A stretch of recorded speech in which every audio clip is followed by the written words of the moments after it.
Hello दोस्तों, Euclid की ज्यामिति का परिचय यानी इंट्रोडक्शन टू यूक्लिड्स ज्योमेट्री के इस सत्र में आपका स्वागत है। पिछले वीडियो में हमने देखा कि अभिधारणा यानी पोस्टुलेट्स क्या होती है और उसकी परिभाषा का अध्ययन किया। इस वीडियो में हम यूक्लिड की अभिधारणाओं यानी यूक्लिड्स पोस्टुलेट्स पर प्रकाश डालेंगे। तो चलिए सबसे पहली अभिधारणा से शुरू करते हैं। एक बिंदु से एक अन्य बिंदु तक एक सीधी रेखा खींची जा सकती है।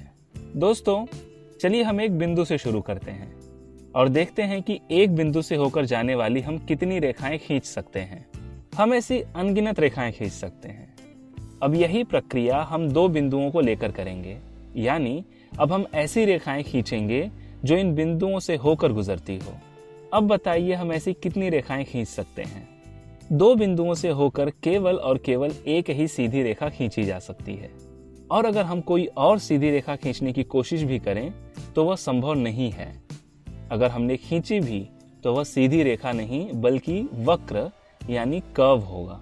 अब इस अभिधारणा को यूक्लिड ने अपने कई कार्यों में दिखाया है। चलिए अब समझते हैं दूसरी अभिधारणा। एक शांत रेखा यानी टर्मिनेटेड लाइन को अनिश्चित रूप से बढ़ाया जा सकता है। दोस्तों, क्या आप बता सकते हैं कि एक शांत रेखा किसे कहते हैं? हम जानते हैं कि रेखा यानी लाइन सीधी और कभी न समाप्त होने वाली बिंदुओं की श्रृंखला है, और रेखा को हम इसके दोनों ओर इस तरह बाण या तीर के निशान से दर्शाते हैं।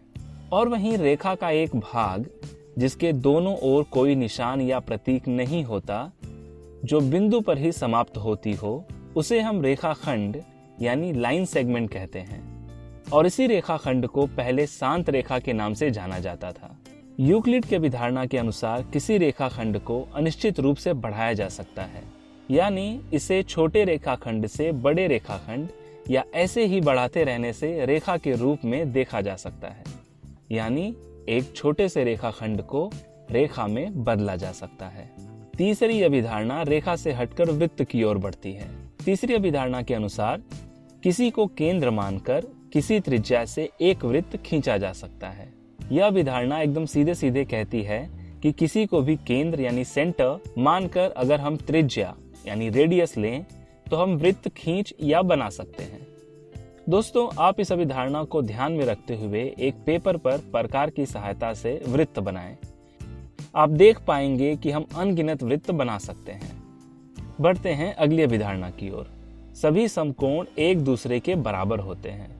दोस्तों, यह समझने के लिए काफी आसान है।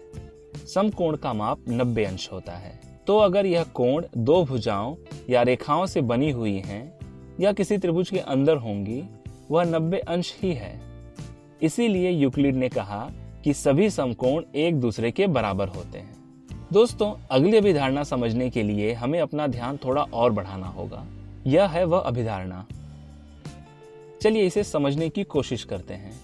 यह अभिधारणा कहती है कि यदि एक कागज पर दो सीधी रेखाएं इस प्रकार हैं, और अब अगर एक सीधी रेखा इन दोनों रेखाओं को काटते हुए खींचते हैं, तो यह सीधी रेखा अपने एक ही ओर अंतःकोण यानी इंटीरियर एंगल इस प्रकार बनाती है कि उन दोनों कोणों का योग मिलकर दो समकोण यानी राइट एंगल से कम होंगे।